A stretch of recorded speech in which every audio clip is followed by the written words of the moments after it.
When a stranger told me my cousin paid her to kill me, I laughed. Not because it was funny, but because it sounded insane.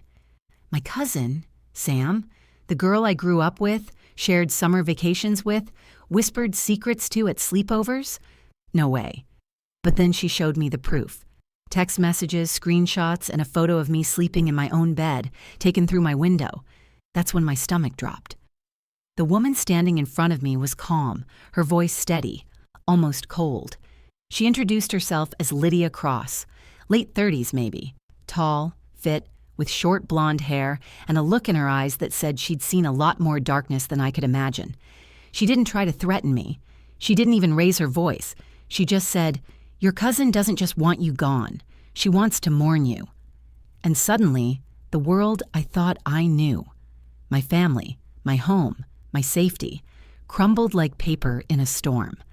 My name's Emily Hart. I'm 29, and a few months ago, I inherited my grandmother's entire estate, $6 million. It wasn't something I ever expected or even wanted. I loved my grandma, Margaret Hart, more than anyone in the world. She raised me when my parents were working 2 jobs just to keep us afloat. She taught me how to bake her secret pecan pie, how to plant tomatoes in spring, how to never apologize for being kind in a cruel world. When she died, I felt like I'd lost my anchor. The inheritance came out of nowhere. I didn't even know she had that kind of money. She lived simply. Old floral dresses, a small house filled with family photos and the smell of cinnamon candles. So when her lawyer read the will and said, "Everything goes to Emily," I thought it was a mistake. But it wasn't. And the moment he said those words, I saw it. The look on my cousin Sam's face. Samantha Hart, 2 years older than me, my childhood shadow turned competitor. When we were kids, she always had to win. First in class, first to get a boyfriend, first to move out, first to get her dream job in marketing. She was beautiful, confident and charming in that way that made everyone instantly trust her. People loved her. I loved her too, until that day. At the will reading, everyone else looked surprised, but Sam's smile didn't reach her eyes. It was tight, practiced, the kind you wear when you're seconds away from snapping. Later that evening, as we all gathered for dinner, she came up behind me, placed her hand on my shoulder and said, "Wow, all of it to you? Guess Grandma really had her favorite." Her voice was sweet, but her grip on my shoulder tightened. I laughed awkwardly and said, "It's not like that, Sam. You know how much time I spent taking care of her." She smiled, leaned in close enough for me to smell her perfumes, something sharp, floral, expensive, and whispered, "Yeah, guess it really paid off, huh?" That moment stayed with me. Her words weren't just jealousy, they were venom. But I didn't want to believe my family could ever hate me. Not really. We grew up together, spent every Christmas under Grandma's tree, making fun of Uncle Dan's terrible jokes. Family was supposed to be forever. A few weeks passed, and things started to feel off. I'd get random phone calls with no one on the other end. I'd come home to find my door slightly open, even though I knew I'd locked it. My dog Baxter would bark at nothing in the middle of the night. I told myself it was grief messing with my head, until that night. I was home alone, working late on my laptop when someone knocked on my door. It was almost midnight. I froze. I wasn't expecting anyone, Baxter growled. When I opened the door, just a crack, a woman was standing there, wearing a black jacket and holding her hands up calmly. "Emily Hart?" she asked. "Who are you?" "My name's Lydia Cross. I'm not here to hurt you. I was hired to kill you." My heart stopped. I thought it was a prank, some sick joke. But then she showed me her phone, messages from an unknown number, photos of me, my address, my car, my grandmother's estate paperwork, and at the top of the screen, Samantha Hart. I couldn't breathe. "She gave me $50,000 up front," Lydia said quietly. "Another 50 after the job. But I don't kill innocent people, and I don't kill for cowards." She looked me straight in the eyes. "You need to listen to me carefully. Your cousin doesn't just want your money. She wants to watch your family fall apart without you." That was the night everything changed. I didn't call the police. I didn't call my parents. I just sat there, staring at the proof, feeling the walls close in, because the scariest part wasn't that someone wanted me dead. It was that she was family. before everything fell apart, before the hitman, before the funeral, before I stopped trusting my own family, my life was simple, quiet even. I lived in a small craftsman house just outside Portland, Oregon. It wasn't much, but it was mine. I worked from home as a freelance graphic designer, spending most of my days with a cup of coffee, soft music playing, and my dog Baxter curled at my feet. My life wasn't glamorous, but it was peaceful. Then Grandma Margaret passed away. If you've ever lost the one person who made you feel safe in the world, you know that kind of grief doesn't just hurt, it hollows you out. Grandma wasn't just family, she was my second mother. When I was little, my parents worked double shifts, and she practically raised me. She had this way of making everything feel okay, even when it wasn't. She'd say, "Emily, storms don't scare me. They just remind me I'm still standing." When she died, it felt like the world had gone quiet. A week later, the family gathered for the reading of her will. I thought it would be a formality. Grandma was generous. I assumed she'd left something for everyone. The lawyer, a gray-haired man named Mr. Porter, sat at the head of the table with a folder full of papers and that professional calmness that makes you nervous before anything even happens. My parents sat beside me, holding hands, still red-eyed from the funeral. My Aunt Karen sat across from us with her daughter, my cousin Sam, next to her. Sam looked perfect, as always. Smooth curls, manicured nails, a silk blouse that probably cost more than my rent. She flashed a polite smile at me, but it didn't reach her eyes. Mr. Porter cleared his throat. Margaret Hart has left her entire estate, including her house, savings, and investment accounts, to her granddaughter, Emily Hart. For a second, I thought I misheard him. The room went silent. I felt every pair of eyes on me. "Wait," I said, my voice barely a whisper. "All of it?" Mr. Porter nodded. "Yes, ma'am, everything." My father squeezed my hand, smiling proudly. My mother wiped away a tear. Aunt Karen's lips pressed into a thin line, and Sam's smile froze. She laughed softly. "Wow, all $6 million to Emily. Guess Grandma really knew her favorite." Her tone was light, but there was something sharp underneath it, like a knife wrapped in velvet. I tried to shrug it off. "It wasn't about favorites," I said quietly. "You know how much time I spent with her near the end." "Sure," Sam replied. "Guess it really paid off." That one sentence lodged in my chest like a splinter. The dinner that night was suffocating. Everyone tried to act normal, but the air was heavy. My aunt barely spoke, and Sam spent most of the evening scrolling on her phone.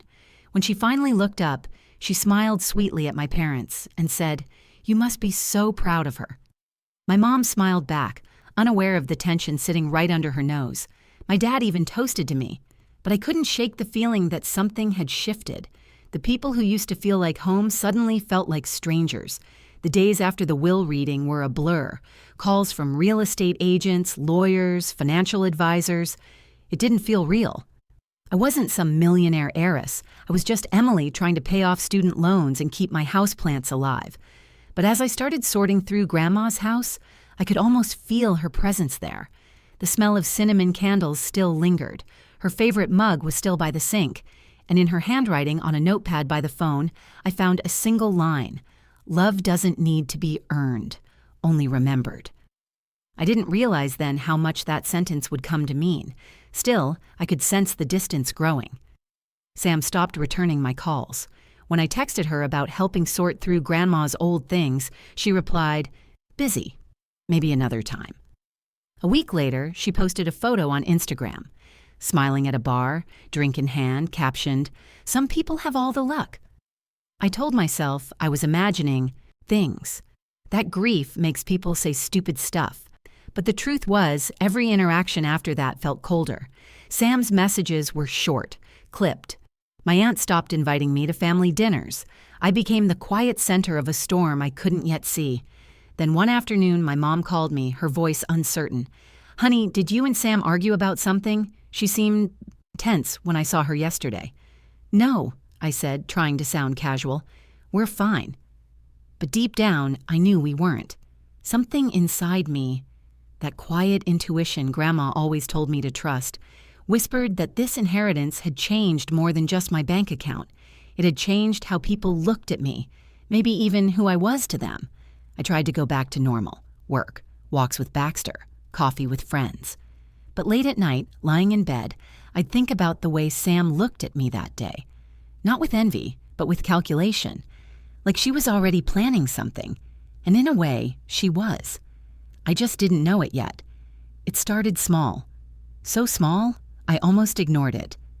A few days after the will reading, I noticed someone had moved the garden gnome near my porch steps. Grandma's gnome. It had sat in the same spot for years, facing the lilac bush. Now it was turned toward the street, as if watching me. I laughed it off. Maybe the wind, maybe a neighbor's kid. But later that night, I found muddy footprints by my back door. That was the first time I felt it. The sense that someone was studying me. I started double-checking my locks, leaving lights on. Baxter, my retriever, grew restless, barking at shadows. My friends told me I was paranoid. My parents said grief plays tricks on the mind. I wanted to believe them. Then, about 2 weeks later, I found the note. It was tucked under my windshield wiper after I stopped for groceries. Just 4 words written in red ink. You should have shared. My hands shook. I scanned the parking lot. Empty. I shoved the note into my bag and told myself it was a prank. People do stupid things for attention, but deep down, something inside me broke loose. That night, I called Sam. She didn't answer. I left a voicemail. Hey, Sam, I got a weird note today. Probably nothing, but can you call me back? She never did. 2 days later, I woke up to the sound of glass shattering. My front window. Baxter barked until I turned on every light. Nothing was missing. No one inside. But there was a small rock on the floor with a ribbon tied around it. The ribbon was embroidered with the letter S. I stopped sleeping after that. I moved through the house like a ghost, jumping at every sound. My parents wanted me to come stay with them, but I didn't want to worry them. I told myself I was overreacting until the knock came. It was a Sunday night. The world outside was quiet, cold. I was sitting on the couch, half watching a cooking show, when Baxter lifted his head and started to growl. 3 slow knocks. When I opened the door, a woman stood there, mid-30s, lean, dressed in black jeans and a windbreaker. Her hair was short and blonde, her posture steady. She didn't look like a criminal. She looked like a soldier. Emily Hart? She asked. Who's asking? She held up her hands, palms open. My name's Lydia Cross. I was hired to kill you. I laughed because that's what people do when reality breaks. Okay, sure, that's a weird joke. She stepped forward, her voice calm. It's not a joke. I don't kill innocents, but I don't like loose ends. You need to see this. She handed me her phone. My blood ran cold. There were screenshots, text messages, bank transfers, and photos of me walking my dog, buying coffee, sitting at my desk through the window. Every message came from a familiar number, saved under a single name.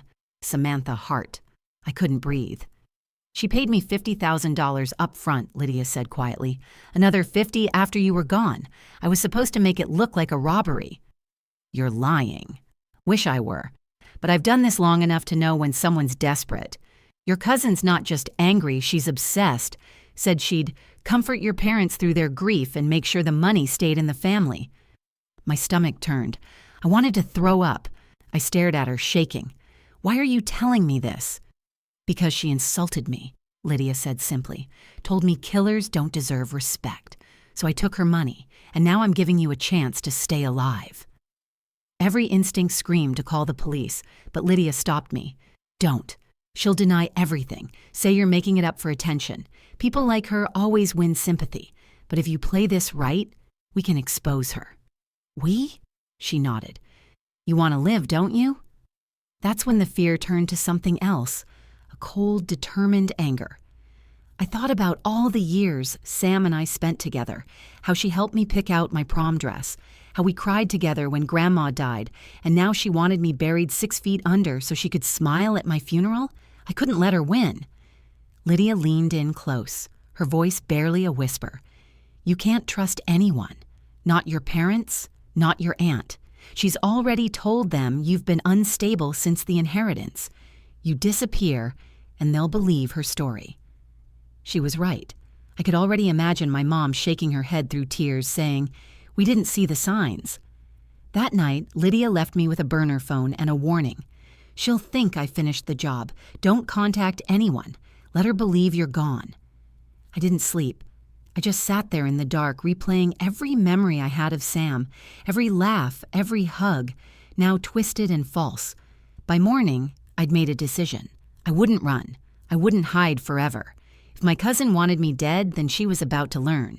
What I'd inherited from Grandma wasn't just money. It was fight. When you find out your own blood wants you dead, your mind stops working the way it used to. You stop thinking about tomorrow. You start thinking about how to survive tonight. After Lydia left that first night, I didn't sleep. I kept the lights on and watched the shadows crawl across my walls until sunrise. Every noise made me jump, but under the fear, something else was forming. A strange, cold clarity. I wasn't going to run. I was going to make Sam regret every dollar she spent trying to erase me. The next evening, Lydia came back. She parked 2 houses down, slipped in through the back door like smoke. Baxter didn't even bark. She moved with the quiet precision of someone who'd done this 100 times before. "You made up your mind?" she asked. "Yeah," I said. "I'm not dying." "But she's about to think I did." Lydia smirked, just slightly. "Good, because we're going to give her exactly what she paid for." She spread a few papers across my kitchen table, phone records, maps, a printed police report template.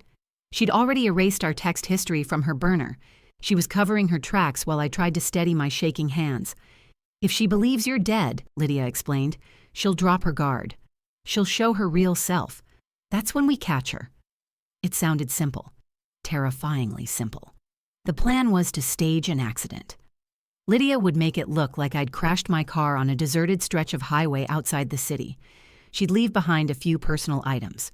My phone, some hair from my brush, even a torn piece of my jacket burned slightly at the edges.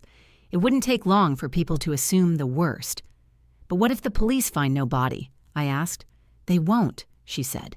"That's the beauty of it. They'll think the car caught fire and burned everything beyond recognition. She'll want to believe you're gone, so she will." For the next 3 days, we prepared.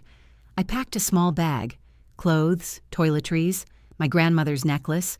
The rest, my house, my laptop, my friends, I had to abandon. I couldn't even text my parents goodbye. Lydia said every word I wrote or posted could expose me. That was the hardest part. Knowing my parents would think I was gone, that they'd cry, plan my funeral, bury an empty casket. "You're sure they'll forgive me for this?" I asked one night, staring at the floor. "If they knew the alternative," Lydia said softly, "they'd thank you." She was right, but it didn't make it easier. The night of the accident, Lydia drove my car while I followed behind in hers.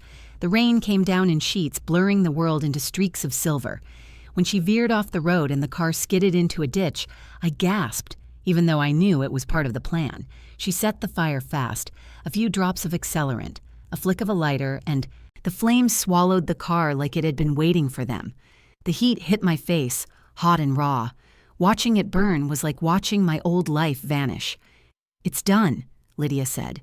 "You're officially dead." I whispered a silent goodbye to my house, my parents, even to Baxter. Then we disappeared. Lydia took me to a cabin 2 hours away in the Cascades. It was small, isolated, the kind of place where no one would think to look. The first night, the silence was so complete it hurt. No cars, no phones, just the creak of wood and the wind in the trees. The next morning, the news broke. Local woman presumed dead. After fiery crash. My name, my photo, my parents' tearful faces on TV, Sam's crocodile tears beside them. I watched it all from a cracked laptop screen, my stomach twisted in knots. She looked devastated, too devastated. "She's good," Lydia muttered. "Most people can't fake that kind of grief." "She's been practicing her whole life," I whispered. Sam posted tributes online, photos of us as kids, long emotional captions about how she couldn't believe I was gone. Her followers flooded her comments with sympathy. And then came the part that made my blood run cold. She started visiting my parents every day, bringing flowers, cooking meals, helping them heal. She was playing the perfect niece, the dutiful daughter figure stepping into my empty space. I couldn't stand it. "I want her to see me," I said finally. "Face to face." Lydia raised an eyebrow. "You want to blow the plan?" "No, I want to finish it." I told her what I was thinking. The funeral was coming up. Sam would be there, standing in front of the casket, crying her fake tears. What better way to expose a liar than to let her think she'd won, until the moment I rose from the dead. For the first time since I'd met her, Lydia smiled, a real smile. That's cold, Heart. I like it. That night, we planned every detail, when to show up, where I'd hide, how she'd record everything for proof. By the time we finished, it was almost dawn. Lydia poured us each a cup of stale coffee and said, "You ready to haunt your cousin's conscience?" I stared out the window at the mountains turning pink with morning light. "No," I said. "I'm ready to destroy her lies." And as the sun rose, so did my resolve. The funeral would be her stage, but the show, that was mine. The morning of my own funeral felt unreal. Rain hammered against the cabin roof while Lydia packed the cameras. She worked in silence, precise and calm, like a surgeon before an operation. "You don't have to do this," she said once. "Yes, I do," I told her. "She tried to bury me. I'm just showing her what that feels like." By the time we reached the church, the rain had slowed to a gray drizzle. Through the window of Lydia's truck, I could see the crowd gathering, familiar faces, neighbors, my parents' friends, even coworkers who thought I was ashes in an urn. And there, standing near the casket with perfect posture and a black dress that fit like it had been tailored for tragedy, was Sam. She looked radiant in grief, her mascara smudged just enough to seem genuine. She dabbed her eyes with a tissue, whispered condolences, held my mother's trembling hands like she was auditioning for sainthood. Lydia parked behind the church. We waited until the last of the guests had gone inside. She handed me a small earpiece connected to her phone. "I'll be in the back," she said. "Camera's rolling. When I give you the signal, you move." My palms were slick with sweat. My heart pounded so hard I could feel it in my throat. Every part of me wanted to run. But then I thought about Grandma, how she used to tell me that truth always comes back, no matter how deep you bury it. I wasn't just showing Sam I was alive. I was giving my grandmother justice. Inside, the church was dim. Candles flickered beside the casket.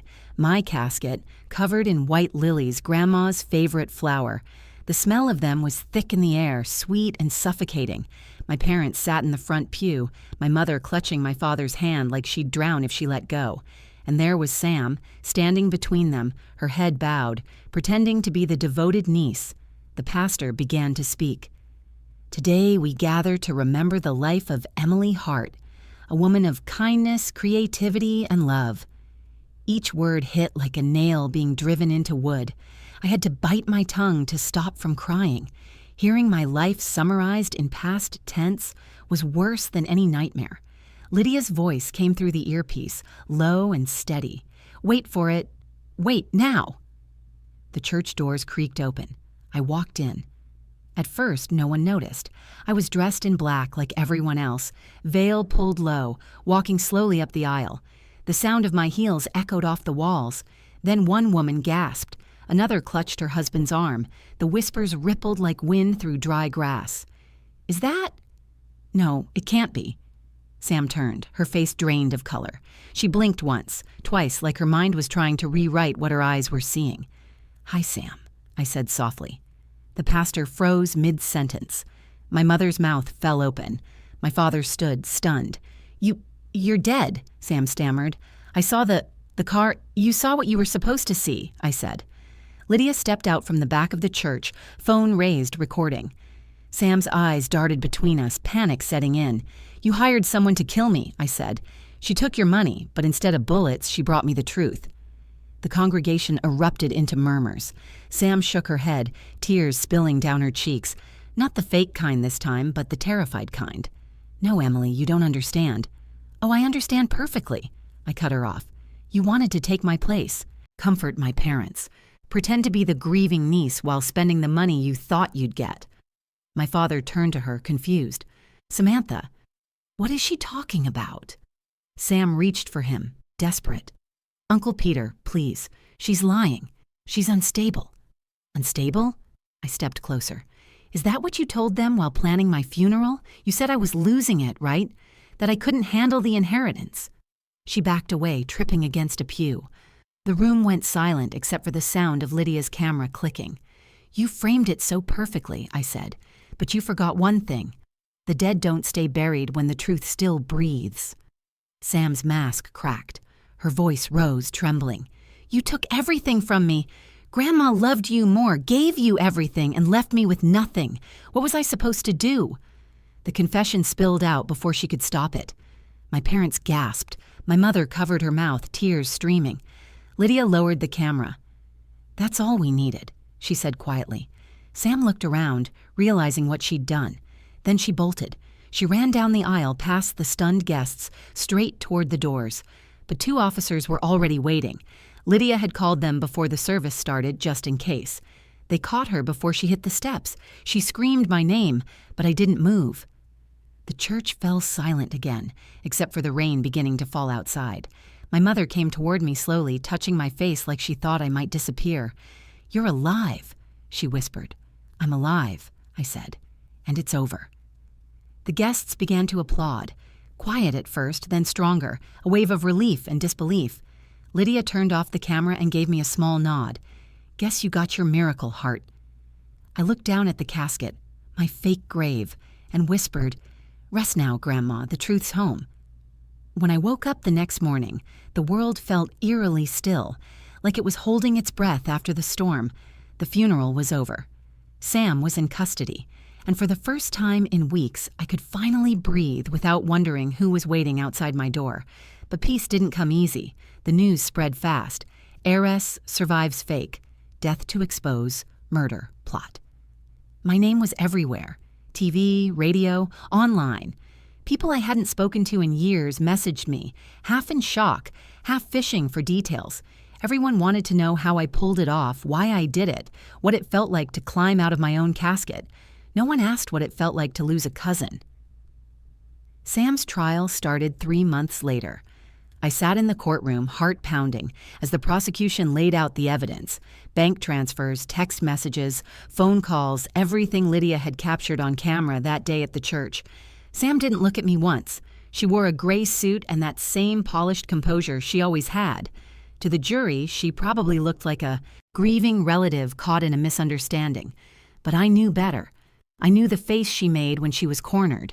When the verdict came, guilty on all counts, she didn't cry. She just stared straight ahead, jaw clenched, as if she still couldn't believe she'd lost. As they led her away, she finally turned toward me. Our eyes met for one final moment. There wasn't hate there anymore, just emptiness. And somehow, that hurt more than anger ever could. After the trial, my parents and I spent weeks trying to rebuild something that had cracked deeper than any of us expected. They struggled with guilt, for believing Sam's act, for not noticing sooner how much resentment had grown between us. But I didn't blame them. "She fooled everyone," I told my mom one night. "That's what she was best at." "Not everyone," she said, squeezing my hand. "You saw her for who she was, even when it nearly killed you." Lydia disappeared not long after the trial ended. No goodbye, just a single envelope left on my porch. Inside was a note written in her sharp, clean handwriting. "Justice doesn't always come from the law. Sometimes it comes from those who refuse to die quietly." No return address, no signature. Just that message and the $50,000 Sam had paid her. Money Lydia had never touched. I used every cent to start something new. The Margaret Hart Foundation, named after my grandmother. It helps women escape abusive relationships, rebuild their lives, and find independence. A way to turn betrayal into something stronger. Something that might save someone else from their own kind of darkness. The inheritance that once felt like a curse finally became something meaningful. But even now, there are nights when I wake up sweating, heart racing, certain I've heard that slow, deliberate knock on my door again. Trauma doesn't vanish just because justice is served.